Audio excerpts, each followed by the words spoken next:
reflexión, debate y análisis para un relato cordial y amistoso. ¿En qué está pasando?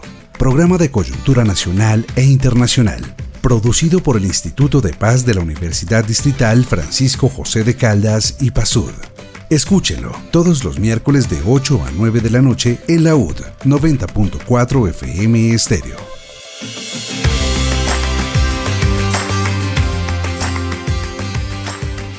Muy buenas noches, le damos la bienvenida a todos nuestros oyentes, seguidores en las redes sociales al programa que está pasando del Instituto de Paz de la Universidad Distrital Francisco José de Caldas. Mi nombre es Sonia Díaz Granados y junto con la investigadora Sandra Marín los saludamos y le abrimos las puertas a este espacio de investigación, de análisis y reflexión que se emite los miércoles de 8 a 9 de la noche por la U 90.4 FM Estéreo, emisora de nuestra institución educativa. Le recordamos las redes sociales en X, Instagram y Facebook, estamos como @ipasud, la página web ipasud.udistrital.edu.co y también nos encuentran con nuestra revista Ciudad Pasando con Z en X y también en LinkedIn. Hoy en nuestro programa vamos a tocar un tema sensible, pero que debe ser insistentemente visibilizado y seguido no solo por los medios de comunicación, sino por las instituciones competentes. Tiene que ver con las mujeres en la guerra y las innumerables violaciones a su humanidad. Sandra, buenas noches y por favor háblenos un poco más del tema y presente a su invitada. Buenas noches, Sonia. Muchas gracias a nuestra audiencia por estar nuevamente acompañándonos con estos temas de interés de cada semana. Y pues sí, hoy les queremos hablar de la vinculación, reclutamiento e instrumentalización de mujeres e infancias en las dinámicas del conflicto armado. En el marco del acuerdo de paz nacieron varios mecanismos encargados de realizar el seguimiento a su implementación. Uno de ellos es la Instancia Especial de Mujeres para el Enfoque de Género en la Paz, un espacio único que garantiza la participación y la voz de las mujeres en la verificación de los compromisos del Estado. Para conocer más sobre su labor, su importancia y los retos actuales, nos acompaña una de sus integrantes. Buenas noches, Dilcia del Socorro Benítez. ¿Cómo estás? Bienvenida. Buenas noches a toda la audiencia de este gran programa destinado para la paz. La comunicación es supremamente importante también para educar y formar para la paz y creo que están haciendo asertivos con lo que el territorio y el país requiere en este momento político tan importante para Colombia. Gracias, Dilcia. Bueno, Dilcia es lideresa y defensora de derechos humanos del departamento de Nariño. Ella tiene un amplio trabajo en organizaciones sociales de base, étnicas, campesinas y mujeres en proceso, como la construcción participativa de la Agenda de Paz de Nariño. Es cofundadora e integrante del Consejo de Coordinación de la Red de Organizaciones de Mujeres Defensoras de Derechos Humanos, Urdiendo y Tejiendo Paz de Nariño, liderando la territorialización del Programa Integral de Garantías para Lideresas y Defensoras de Derechos Humanos. Y es integrante de la Instancia Especial de Mujeres para el Enfoque de Género en la Paz en una de las duplas de organizaciones territoriales. Entonces, pues bueno, tenemos una gran invitada el día de hoy. Nuevamente, muchas gracias, Dilcia, por estar hoy con nosotros. Quisiéramos empezar por preguntarte para darle contexto a nuestra audiencia, ¿qué es la Instancia Especial de Mujeres para el Enfoque de Género en la Paz y por qué se considera un logro histórico de las mujeres dentro del Acuerdo Final de Paz? Bueno, primero que todo, la Instancia Especial de Mujeres para el Enfoque de Género en la Paz es un mecanismo que creó el Acuerdo Final de Paz para hacerle seguimiento a las medidas de género que se acordó en el acuerdo final firmado con las FARC. Recordemos que este diálogo de paz que dio frutos y que generó un documento importante donde se implementan diferentes medidas para todas las poblaciones rurales específicamente, tiene dos enfoques, un enfoque étnico y un enfoque de género. Y es así como para verificar el cumplimiento de los acuerdos, se crea la instancia especial de mujeres para hacerle seguimiento y verificación y monitoreo de cómo el gobierno, que es el responsable de la implementación, avanza o qué obstáculos y qué retos tiene en esa labor. Ahora bien, la instancia especial de mujeres es un logro histórico, primero porque las luchas de las mujeres lograron la incorporación del enfoque de género en el acuerdo final de paz. Entonces, es a partir de ahí, digamos que se considera que el acuerdo final de paz es una lucha histórica para las mujeres, porque es la primera vez en Colombia y creo que en el mundo, que tiene un enfoque de género y que logra incorporar medidas específicamente para las mujeres, porque reconoce el efecto diferencial que ha tenido la guerra y el conflicto armado con las mujeres rurales, las mujeres étnicas, campesinas, LGBT y todas las diversidades de las mujeres en los territorios. De ahí la importancia entonces de que la instancia especial de mujeres se constituya para hacerle seguimiento a esa implementación y se verifique. Y por eso este espacio, que es un espacio técnico-político y que tiene autonomía, logra hacer las recomendaciones, visibilizar los retos y las dificultades que tenemos las mujeres en los territorios en materia de implementación, pero también hace visibilizar al gobierno nacional sobre en qué estamos fallando y cómo se podría recuperar, cómo se podría lograr enrutar todas las acciones que hacen en favor de las mujeres en materia de implementación del Acuerdo Final de Paz.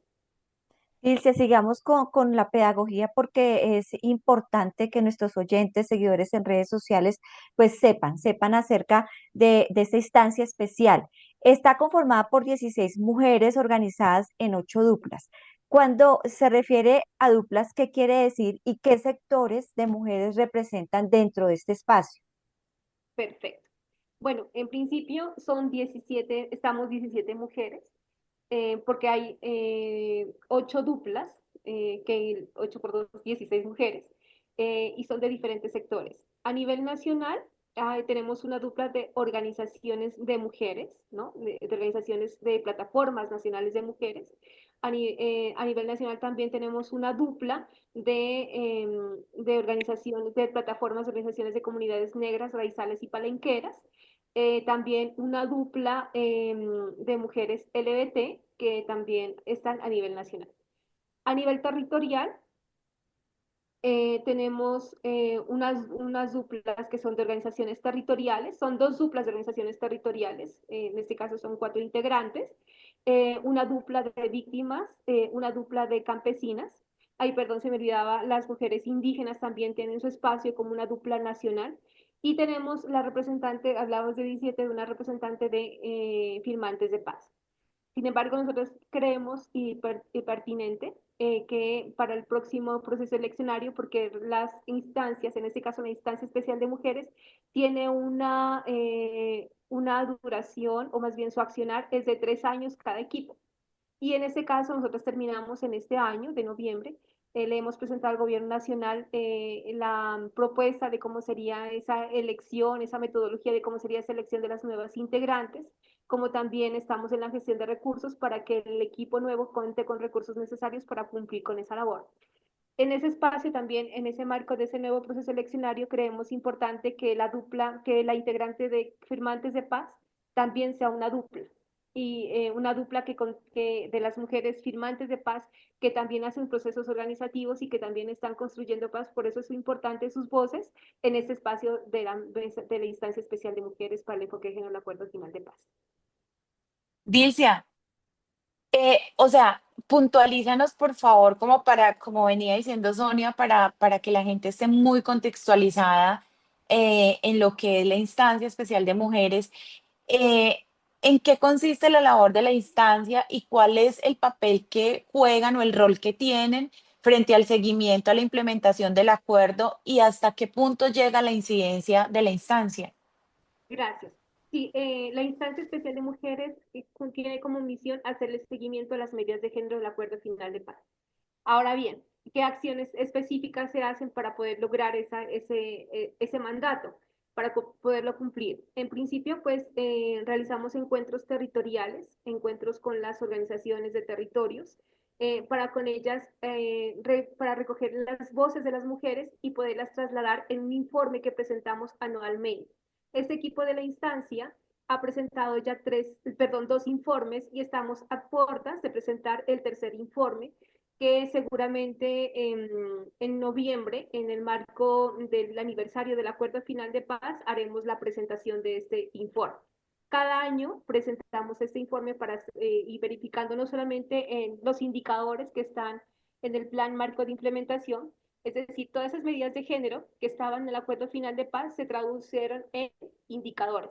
que son de cómo yo mido esa implementación del acuerdo final de paz y están en un espacio que se llama Plan Marco de Implementación.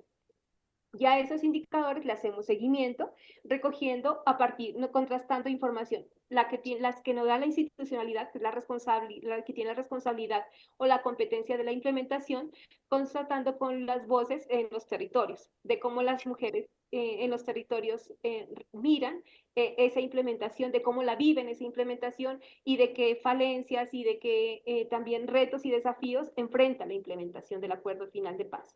Entonces, hacemos la lectura a partir de las voces que recogemos en territorio, contrastada con la información oficial que nos entrega el gobierno nacional a través de una herramienta que tienen predestinadas para esa medición, que está en el plan marco de implementación.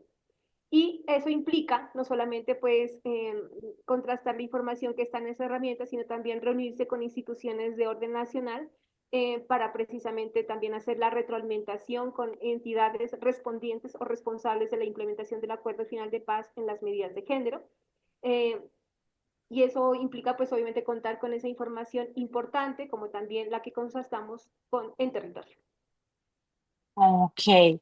Dilcia, desde el trabajo que ustedes hacen en los territorios, ¿qué situaciones preocupan hoy a la instancia, especialmente en lo relacionado con la vinculación, el reclutamiento y la instrumentalización de mujeres, niñas y adolescentes en el marco del conflicto armado? Si ustedes pudieron analizar de pronto nuestras redes, hemos hecho Ujú. varios llamados relacionados precisamente con la instrumentalización, el uso de los niños y niñas en la guerra y el reclutamiento forzado en los territorios, puesto que hemos notado pues hay que tener claros que desde una mirada del nuevo gobierno, de la apuesta política, por ejemplo, de la paz total, que es supremamente importante para los territorios, en que el diálogo es la única salida para el conflicto armado, partiendo de esa premisa. Es importante anotar también que ha tenido pues unas falencias, que no ha tenido como el cumplimiento o no ha cumplido con las expectativas como que las mujeres en territorios esperábamos. Y pese que hay unos diálogos que están andando, por ejemplo, en el caso de Nariño tenemos dos diálogos con actores armados que están vigentes, uno relacionado con Frente Comuneros del Sur y el otro con la coordinadora bolivariana, coordinadora del Ejército Bolivariano, que es prácticamente la segunda Marquetalia. Eh, estos diálogos se están dando en territorio, pero pese a ello persiste el reclutamiento forzado, persiste también la reconfiguración del conflicto armado, porque desde esta perspectiva de donde se están haciendo los diálogos, también encontramos que se está reconfigurando el conflicto. Se están creando nuevas organizaciones hasta paramilitares, y eso es preocupante. Y preocupa mucho porque la guerra ha recaído exclusivamente pues en los niños y en las niñas. El reclutamiento forzado es una forma donde pues ellos han sido afectados y afectadas los niños y las niñas en los territorios, pero también el uso de ellos en la guerra, así sea como mandaderos, así sea como informantes o como llevando cosas o por aquí por allá, y que no están, digamos, tomando un arma como tal, pero están siendo parte de la guerra, están siendo utilizados por la guerra, aprovechando un factor clave en los territorios, que es efectivamente pues, la baja presencia institucional, la baja presencia de gobierno, de la oferta social y de inversión en los territorios para poder transformar la vida de los chicos y las chicas que se están formando en territorio. Mm. Entonces, pues Dilcia, usted está hablando como de las manifestaciones, ¿sí? Que hay con respecto a este contexto y esta problemática enfocada en las niñas, las adolescentes, en las mujeres en medio de la guerra. Pero nos gustaría que nos expusiera más cómo es esa manifestación hoy en día de esa vinculación, de ese reclutamiento de mujeres, niñas y adolescentes en el conflicto armado colombiano y qué formas ustedes desde la instancia han visto instrumentalización, que han identificado más allá del reclutamiento y cómo afecta pues la vida de las víctimas, de estas mujeres. sí, digamos que una de las cosas o de lo degradado que está un poco el tema frente al tema del reclutamiento forzado es que los actores armados están llegando, por ejemplo, a los establecimientos educativos. están llegando a los centros educativos, precisamente también llevándose niños y niñas indígenas. Y Pues lo otra que cosa vimos hace poco, ¿no? importante, Esta ¿ah? situación de hace poco que disidentes de las FARC se llevaron a dos menores de edad, dos niñas, ya las entregaron, pero pues ya no les importa en qué momento, a qué hora, en qué lugar. Y preocupa mucho también, digamos, con énfasis en las niñas, para el tema de la violencia sexual, para fortalecer la violencia sexual. Entonces, eso es grave, totalmente grave y sobre todo preocupante porque hay un subregistro frente al tema de estos hechos de crisis humanitaria, porque es crítico realmente desde el punto de vista humanitario, pero que hay un subregistro en principio porque no se permite la denuncia como tal, porque obviamente por todos los riesgos que genera, por la desconfianza institucional, por diferentes factores, porque pues en los territorios prevalece pues las economías ilegales, que es parte de los factores que generan la violencia, que no solamente está asociada al narcotráfico, a la producción de coca, sino otros factores que hay en territorio como la minería ilegal, como el tráfico de armas, que es de lo que poco se habla, de hecho, pero que alguien está alimentando las armas a los actores armados, efectivamente. Y frente a ello, pues hay poco estudio, hay pocas acciones para poder lograr de que esto no suceda. Entonces, y entre otras cosas, la trata de blancas, o sea, es impresionante el nivel de niñas desaparecidas, o que se desaparecen por una semana, bueno, entonces es realmente preocupante y creo que en eso nos ha tocado como cartas sobre el asunto. Realmente no hay estrategias concretas para poder atender de manera efectiva estas acciones que están complicando la vida de los niños, las niñas en territorios. Sabemos, Dilcia, que pues es importante saber y reconocer que este fenómeno no solo ocurre eh, con los grupos armados, o sea, que los victimizantes, o perdón, los victimarios sean los grupos armados ilegales.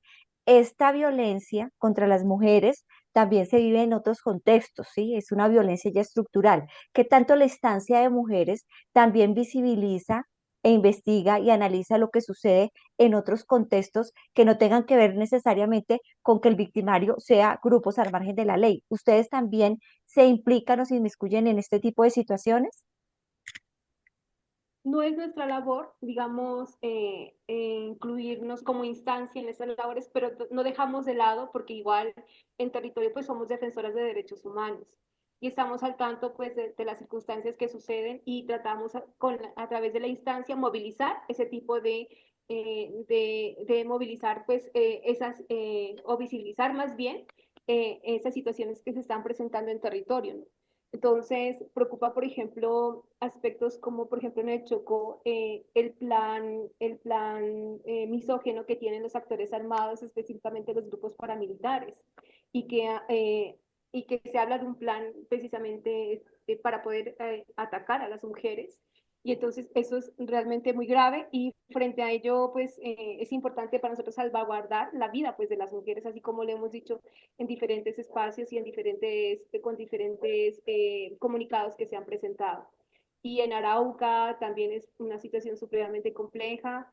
Eh, digamos, hoy los actores armados, el conflicto armado no tiene un costo político, no mide ningún costo político y no le importa quién caiga o quién no caiga en la guerra como tal y todo lo que genera pues y produce la guerra en materia de crisis humanitaria. Alicia, estábamos nosotras revisando, por ejemplo, en un guía, Chocó, se habla principalmente del tema de que ser niñas, joven, adolescente o simplemente mujer es el significado directo de vivir en riesgo todo el tiempo, porque las niñas indígenas, negras y afrodescendientes están siendo mayormente sometidas, o sea, la población, estas dos poblaciones son las que mayormente están siendo sometidas a violencia como la trata y tráfico de cuerpos, reclutamiento forzado, hostigamiento, control, violencia sexual y racista. ¿Por qué pasa específicamente con estas poblaciones? ¿Qué es lo que ustedes han visto? ¿Cómo han abordado ese tema? Precisamente porque son las poblaciones que están en los territorios, de pronto en los territorios que están alejados y donde la institucionalidad es muy débil y donde existen otro tipo de factores también que hace que el Estado no actúe de manera efectiva porque no sabemos que el Estado en la periferia no es homogéneo. No es una cosa tener una alcaldía en el centro del país a una alcaldía que esté en la periferia. El Estado no es homogéneo. Y entonces, al no ser homogéneo, pues no hay una atención concreta y pues eso aún, digamos, dentro del territorio uno que se analiza diferentes, hay connivencia efectivamente pues también de actores institucionales frente a también, a estas crisis, ¿no?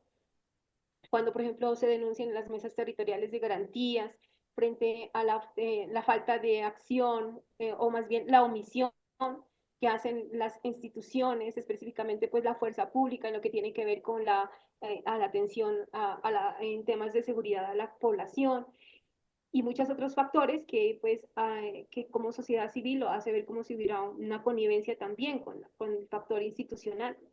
Y eso pues obviamente recrudece pues la guerra, recrudece el conflicto porque ya no hay seguridad tampoco, como les decía anteriormente, ni para la denuncia. Entonces, realmente pues las mujeres que es racializadas, las étnicas, pues son las que más mayor vulneración hay en los territorios. Hay una mayor vulneración de sus derechos porque están alejados, porque no hay un acompañamiento real a sus necesidades y que muchas veces la institucionalidad también a ver, no convoca, no está ahí en territorio porque primero ellos dicen es que allá no hay condiciones para salir. Por ejemplo, casos de investigación, es que allá no hay seguridad para que ingrese la institucionalidad o sencillamente dice para traer a alguien de allá cuesta plata, ¿no? Entonces, siempre lo miran como en términos de lo que cuesta traer una persona, pero realmente allá es donde está la necesidad en territorio y no se visibiliza pues esa acción concretamente. Entonces, yo creo que Colombia en general estamos frente a una alerta de crisis de género por el tema de la violencia contra las mujeres, pero es aún más grave en territorio donde hay diferentes factores que hacen mucho más compleja la vida de las mujeres y de las niñas, como es el conflicto armado y la reconfiguración de estos actores armados de diferente índole que están afectando. Y sin desconocer también que existe, se ha evidenciado también por otro tipo de denuncias que lo han hecho públicas en diferentes organizaciones, también la fuerza pública también como ha atacado violentamente a las niñas indígenas, creo que fue en el Baupeso, no recuerdo muy bien si fue en Guaviare, donde también hubo accesos violaciones a las niñas indígenas por parte de la fuerza pública. Dilcia, el reclutamiento y uso de niños, niñas y adolescentes en la guerra está prohibido por el derecho internacional humanitario y es reconocido por la Corte Penal Internacional como un crimen de guerra. ¿Qué rol ha desempeñado la instancia especial de mujeres en la visibilización de este flagelo y qué acciones han tomado desde la instancia? ¿Qué se ha hecho respecto a esto? Pues desde la instancia, como les decimos, solamente hemos visibilizado y hemos tenido también unas reuniones concretamente con entidades que se encargan de estos temas, por ejemplo, con la Defensoría del Pueblo, con la Procuraduría, no solamente para visibilizar las situaciones de riesgo que viven las mujeres, sino también frente a esos hechos de contexto que están ocurriendo y que se están incrementando. Eh, también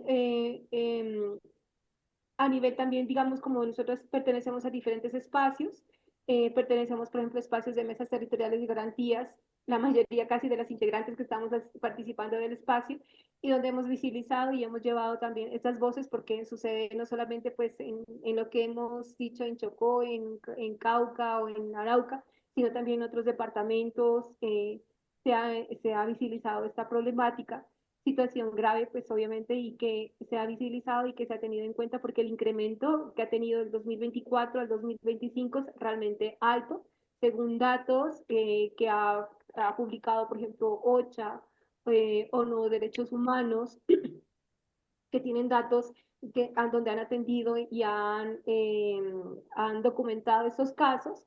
Los casos que se pueden documentar claramente porque hay otros que debido a la restricción que pone el actor armado, pues no se puede visibilizar, no se puede, hacen parte del gran subregistro que tiene Colombia frente a este tema.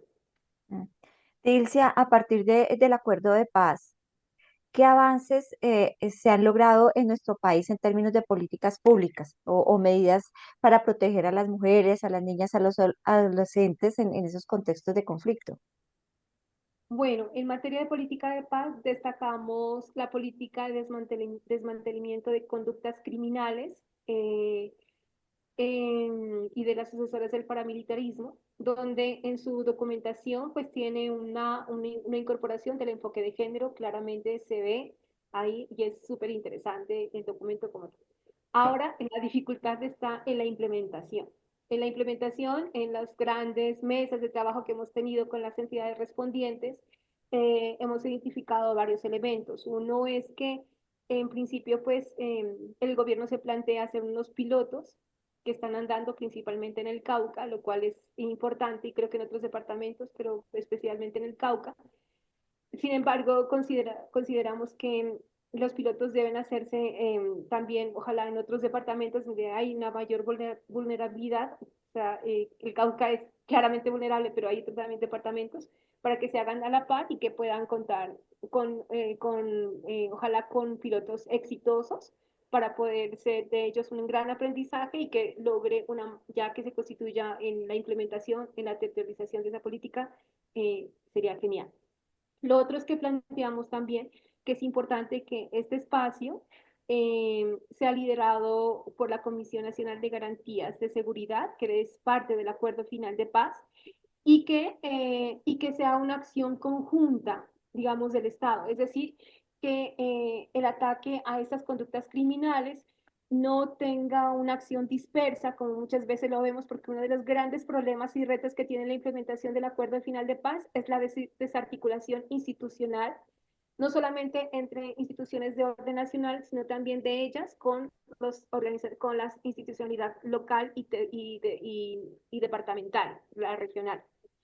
Y frente a ello, es importante que haya una respuesta unificada de Estado, es decir, que todas las entidades se piensen en ingresar de manera articulada, un poco para unar esfuerzos, pero también para orientar y que generen una guía más estratégica para poder lograr que tenga que sea un factor exitoso esta implementación de esta política pública, es supremamente vital. Entonces, fundamental es una articulación, que haya una apuesta total del Estado en su totalidad para una apuesta estratégica para poder atacar y que sean exitosas esta política pública. Y segundo, pues que sea liderado por la Comisión Nacional de Garantías, porque, digamos, eso es parte de la creación del Acuerdo Final de Paz. Por otro Cla- lado, también, ¿qué valoramos? Eh, pues en principio sí es fundamental para que la paz total pues tenga un mayor funcionamiento, para que pueda arrancar de la manera más efectiva, pues la aprobación de la política del marco jurídico para la paz. Sin embargo, pese a que esta política del marco jurídico para la paz no tuvo como no se hizo de manera participativa con espacios amplios, donde se podría generar una apropiación, una mirada más también desde los territorios, desde las organizaciones sociales, creemos que es importante para que esta apuesta política de la paz total pues no se vaya al pierde, ¿no? Todos esos esfuerzos no se pierdan y que al contrario tengamos, por ejemplo, en el caso de Nariño, ojalá estos dos acuerdos firmados con estos dos grupos, con estos dos actores armados, y que bueno, frente a ello es fundamental. Otra política que está en proceso de construcción y que es clave es la Política Nacional de Garantías para los liderazgos sociales. También lo valoramos, está en proceso de construcción. La política pública también de derechos humanos también es fundamental, pero también está en proceso también de construcción. Entonces, ahí hay varios, el marco normativo es bien importante, digamos, es uno de los grandes avances, de hecho, que como instancia lo valoramos y lo reconocemos, pero que el problema no está en el marco normativo, o sea, sino está en la implementación o la territorialización de todas esas políticas públicas. Creo que el asunto es ahí y persiste pues el tema de la desarticulación, que es un factor que ha ralentizado pues la implementación del acuerdo final de paz y específicamente las medidas de género y más específicamente con las mujeres indígenas, campesinas, raizales negras, raizales y palenqueras y con mujeres LGBT. A eso iba, Dilcia, sobre todo esas principales brechas o vacíos institucionales que aún impiden garantizar esa protección. ¿Existen más, además del de que nos está comentando? Pues las brechas claramente son bastantes, ¿no? Sobre todo cuando hablamos pues, de brechas, miramos, por ejemplo, en el acceso todavía, pues, digamos, hay avances importantes, por ejemplo, en el acceso a la tierra, el gobierno creo que ha hecho una labor importante, ha avanzado, pero sin embargo, las necesidades o la demanda que tienen las mujeres en territorio todavía es muy amplia, entonces, digamos, ahí todavía la brecha todavía es amplia, ¿no? Y también la brecha frente al tema de la tenencia de la tierra. Bueno, teniendo en cuenta que la tenencia de la tierra no solamente es como que te entregan la tierra y que ya te formalizaron la tierra y que eso es la tenencia de la tierra. Realmente la tenencia de la tierra tiene otro tipo de implicaciones, ¿no? La tenencia de la tierra es también como los recursos que requieren las mujeres en la ruralidad para poder lograr que esa tierra sea productiva. Ahí tenemos una brecha enorme. Y para eso, para que la tierra sea productiva, implica generar capacidades técnico-productivas en las mujeres, para que ellos lo asuman, para que sean autónomas en las decisiones de sus procesos productivos. Y obviamente pues que tengan y que eso impacte pues en la autonomía económica de las mujeres, ¿no? Que es lo que se busca para que poder con ello también pues eliminar las diferentes violencias a las que están expuestas cuando la mujer depende económicamente de otras personas. Y digamos, existen esas brechas, también hay unas brechas en temas de conectividad, por ejemplo, en ese momento no se pudo conectar mi compañera de territorio que es de Catatumbo, del Tarra, precisamente porque las brechas de conectividad son enormes y grandes en la periferia de Colombia. Y creo que entre esas el tema también educativo, formativo, ¿no? Para las mujeres que están en territorio. Eh, Preocupa, por ejemplo, que a veces la institucionalidad piense que entre más talleres, encuentros, escuelas de formación virtuales, está haciendo una buena labor, pero realmente no se piensan en las mujeres que están en los territorios donde primero la virtualidad no es factible por temas de conectividad, primero que todo. Segundo, por las deficiencias en el uso de este tipo de herramientas de las TIC para poder lograr una mayor apropiación de conocimientos. Tercero, también por la baja nivel de interacción en las metodologías, que hace que de pronto no haya una apropiación y un interés real. Y cuarto, porque no obedecen a un diagnóstico sobre lo que las mujeres quieren en cuanto a formación o que requieren formarse. Entonces, no todas creen que a veces desde el centro se piensa que la formación debe ir en estos y en estos, pero realmente las mujeres en territorio requieren unos campos, pues, unas temáticas pues más afines, más pertinentes al territorio, donde ellas puedan generar mayor posibilidades de activismo y de incidencia política y social en los territorios.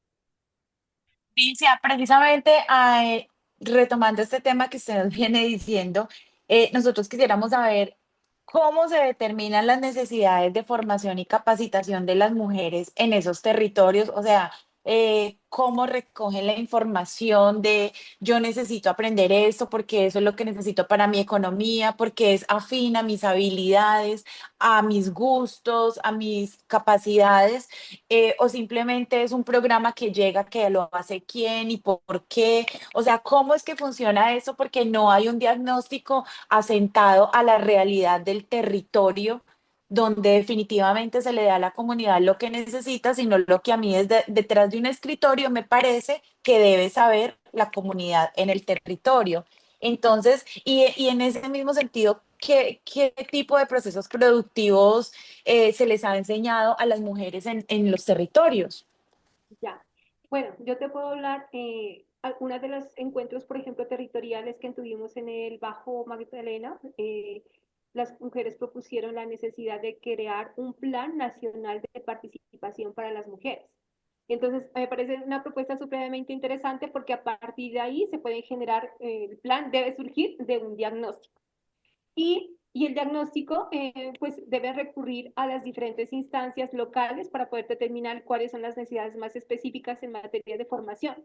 De ahí por eso la desarticulación que existe de nación-territorio, porque en cada territorio normalmente hay un secretaría de gobierno a lo mínimo, si no hay un enlace de género, o hay una secretaría, o hay una oficina, ¿sí? Que obviamente pues debe tener más claridades de lo que las mujeres requieren en el territorio. Entonces, de ahí la importancia de fortalecer esa articulación nación-territorio para poder definir unas temáticas que sean afines, que cumplan con las expectativas de las mujeres y que genere el interés de participar de esas escuelas.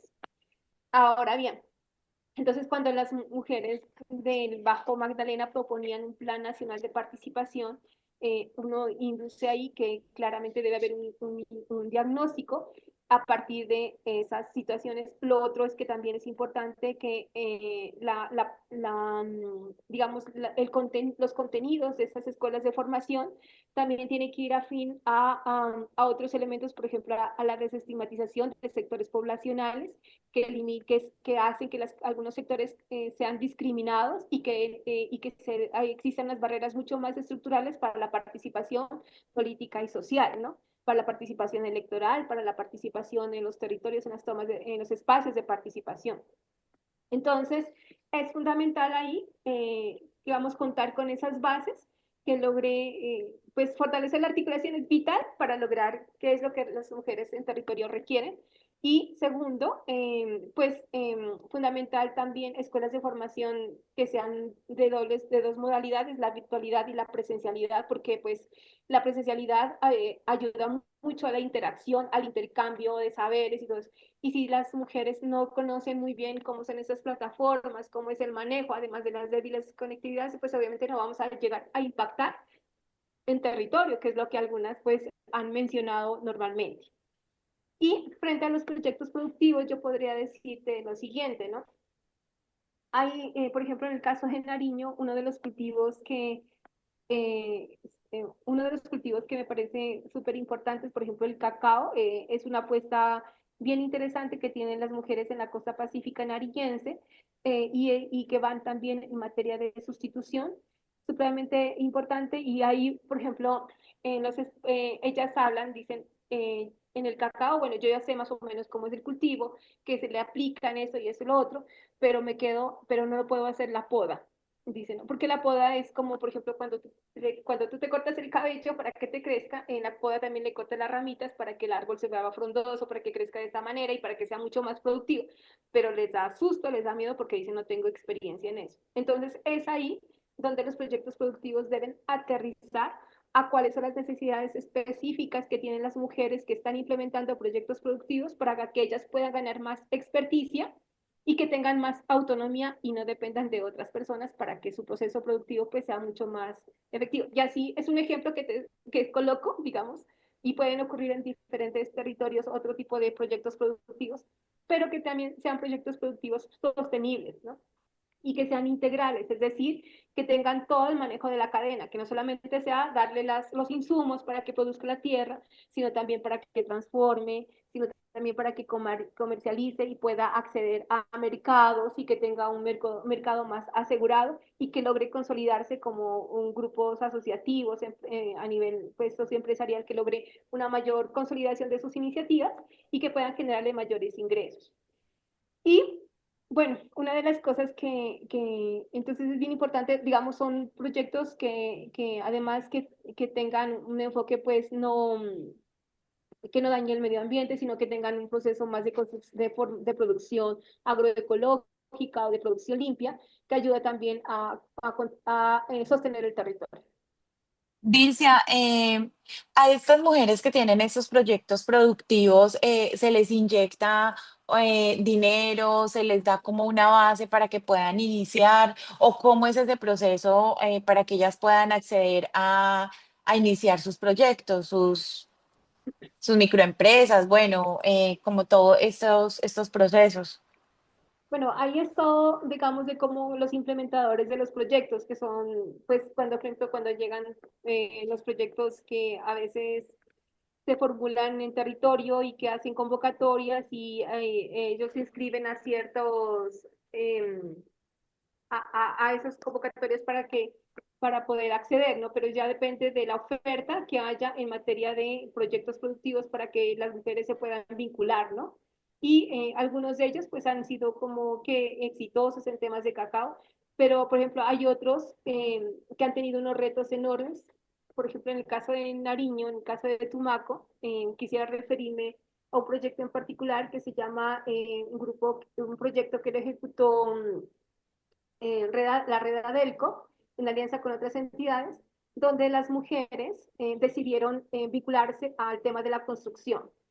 Ellas, eh, ellas se formaron como maestras de obra y al final ellas construyeron un puente para su vereda, un tema de infraestructura. Sin embargo, pues, y conformaron un comité de veeduría, no, un comité pro carreteras, porque para poder arreglar las carreteras de su consejo comunitario. Sin embargo, es importante seguir fortaleciendo esto que dejan los proyectos para poder, digamos, un poco porque rompe con los roles masculinizados del tema de la construcción, porque quedan totalmente mujeres construyendo un puente de una obra civil y fue una experiencia súper interesante, ¿no? Entonces es importante que los proyectos que vengan también cuenten con lo que dejan los proyectos para poder avanzar y fortalecer ese tipo de procesos y que logren tener otro tipo de autonomía, de ingresos de estas mujeres en territorio. Dilcia, hablemos un poquito de memoria y reparación porque es importante para estas situaciones que se presentan en las mujeres, en las niñas, adolescentes, el papel que cumple la verdad, la memoria y la reparación en el reconocimiento de las mujeres y niñas víctimas del conflicto. ¿Cómo lo ha percibido la instancia de mujeres?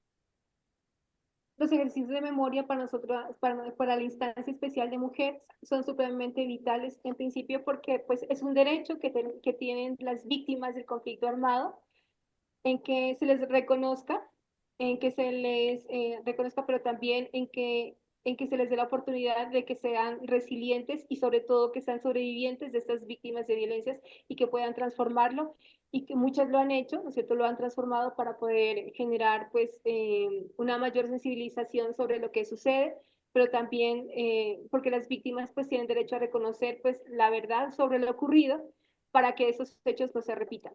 Las apuestas que tienen las mujeres en territorios para conservar la memoria son muchas y creo que la memoria la hacen más las mujeres que los hombres. O sea, si uno revisa todos los ejercicios de memoria, ahí están más que todo las mujeres, ¿no? Trabajando por la memoria.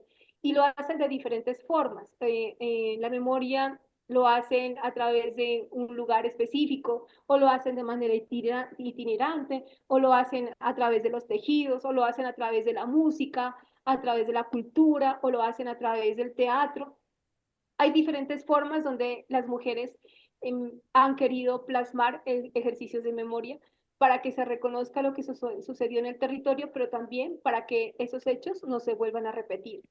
Y, y de ahí, pues, importante reconocerlas, ¿no? Reconocer este tipo de espacios supremamente vital. Y en la instancia especial de mujeres, específicamente nuestra dupla de víctimas, han sido quienes han posicionado pues el tema de la memoria porque es parte de llevar, es también parte de la construcción de la paz. Y reconocer lo que sucedió es un valor importante porque también puede generar la sanación, también puede generar la transformación. La memoria también transforma los territorios y le aporta esa construcción de transformación de los territorios, de esas realidades.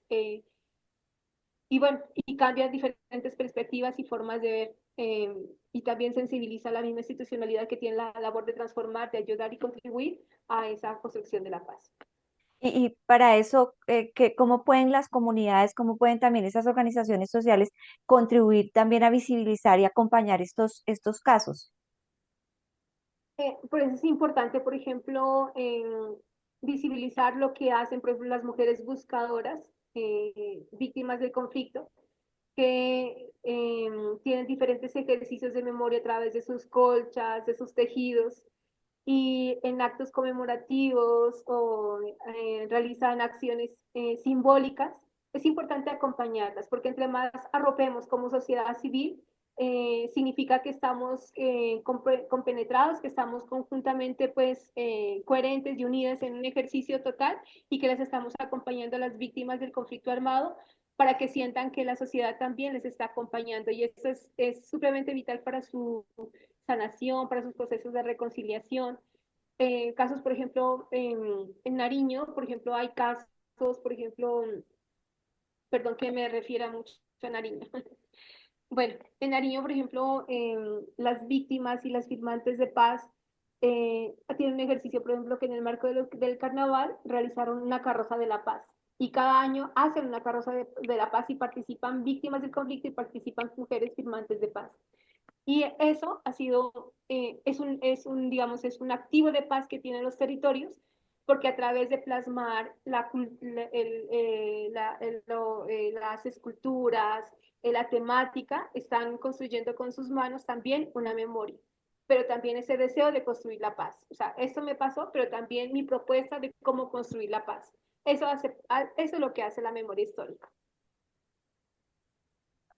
Dilcia, en ese sentido, y pues a pesar de todas las dificultades que nos has venido como narrando a lo largo de este espacio, eh, nosotros quisiéramos saber ustedes como instancia qué avances o resultados podrían destacar dentro de la implementación del acuerdo final de paz, especialmente en aquello que respecta a la vinculación, reclutamiento e instrumentalización de mujeres, niñas y adolescentes. Efectivamente, pues ahí lo que rescatamos es em, el tema, pues cuando trabajamos en el punto 2, el tema del CISET, que es el Sistema Integral de Seguridad, pues para el ejercicio de la política, pero también la política de desmantelamiento de conductas criminales, que está en el punto 3, que es un tema que garantiza, que se busca que logre pues generar condiciones de seguridad en los territorios, y que destacamos como ese tipo de avance más que todo de tipo pues normativo, de apuesta. Sin embargo, pues como les decimos, el principal reto es ya la territorialización y la implementación en los territorios. Destacamos como también el papel protagónico que han tenido las mujeres en los territorios para poder abanderar posiciones, por ejemplo, frente al Programa Integral de Garantías para Lideresas y Defensoras de Derechos Humanos. Destacamos como también por ejemplo, el trabajo que se hace en las mesas territoriales de garantías frente a esas posiciones que tienen las mujeres para poder visibilizar el tema del reclutamiento y otros actores y otras situaciones que afectan a los niños y a las niñas. Y, y claramente, pues, todo lo que se hace pues, a través de la implementación del enfoque de género en las diferentes ofertas institucionales que tiene la implementación. Pero pues obviamente pues existen los retos enormes, porque el conflicto armado actualmente pues es una situación compleja, de manejo supremamente difícil para acceder a los territorios también, eh, que necesitamos pues mayor implementación ahí. O sea, necesitamos una mayor apuesta fuerte, integral y sobre todo articulada del Estado en los territorios. Dice, nosotros tenemos conocimiento que este año se han realizado 10 encuentros territoriales, a lo que va pues como corrido hasta este momento. ¿En qué lugares se han llevado a cabo esos encuentros y de esa información que ustedes han recogido? ¿Qué alertas respecto a este tema que hemos venido desarrollando en el programa ustedes quisieran destacar? Sí, precisamente casi en la mayoría de los 10 encuentros territoriales que tuvimos, las mujeres manifestaron su preocupación por el reclutamiento forzado y por el uso de los niños y las niñas en la guerra. Fue un tema permanente y constante en las relatorías que se recogieron. A ver, si mi memoria no me falla, lo hicimos en Pasto, lo hicimos en Cauca, en Nariño, perdón, Cauca, lo hicimos en Bajo Magdalena, lo hicimos en, en, en Norte de Santander, lo hicimos en San José, no, en San José de Guaviare no lo hicimos, pero se me fue la mayoría. Eh, Sí, hicimos en total pues 10 encuentros, encuentros territoriales. La verdad no los tengo aquí a la mano, pero aparte de ello, tenemos programado también un encuentro nacional que se va a realizar este 30 de octubre, donde tenemos unas invitadas de orden de diferentes partes del territorio y que tengan una semejanza, o más bien que tengan una relación directa con cada uno de los puntos del acuerdo para hacer un proceso de retroalimentación del informe que vamos a presentar este último y que recoge pues obviamente los 10 encuentros territoriales.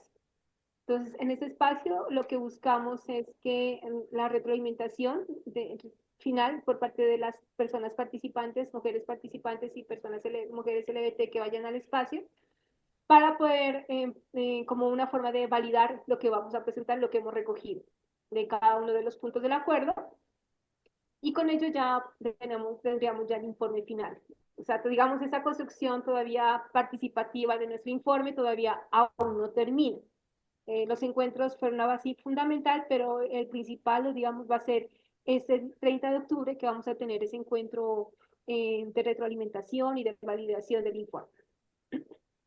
Sí, con respecto al informe, Dilcia, yo me imagino que en esta conversación que hemos tenido, nos has hablado más o menos de lo que se va a presentar en noviembre, pero quisiera saber digamos, qué hay que resaltar, digamos, para hacer un balance de lo que hemos hablado dentro de este informe, según los indicadores que van a exponer, y qué pasa con ese informe. Ya han entregado dos, van a entregar el tercero, pero ¿qué pasa con ese informe? ¿Ese insumo para qué? ¿Ya? Sí, efectivamente, pues ese insumo es para presentarlo al gobierno nacional y a él le entregamos pues lo que recogimos en territorio, pero también las recomendaciones que hacemos conjuntamente con las mujeres en territorio de lo que consideramos importante para poder orientar la implementación de las medidas de género del acuerdo final de paz. Digamos, es nuestra herramienta política de interlocución con las diferentes entidades para poder lograr ese espacio de diálogo que permita pues una mayor concreción sobre sus acciones en territorio. Muchas veces pues las entidades no cuentan con esa voz territorial y por eso desconocen cómo lo que sucede en territorio y esa es la alerta que colocamos. Vincia, ya finalmente, porque el tiempo se nos ha agotado, quedándonos con todas esas alertas y vivencias que nos has venido pues como contando y de todo lo que ha venido sucediendo en los territorios en este tiempo, ¿cuál sería ese mensaje que le dejarían ustedes a la sociedad en general sobre la importancia de mantener vivo el espíritu del acuerdo y de defender lo que ya ustedes han ganado y pues que a través de ustedes nosotros como sociedad hemos ganado? Recordando pues claramente el lema que tienen ustedes: lo que se gana en colectivo se defiende en colectivo. Eh, pues, efectivamente, pues el acuerdo final de paz, en medio de todas las dificultades habidas y por haber, es, es ganado, es una ganancia importante para Colombia, es una ganancia importante para los territorios.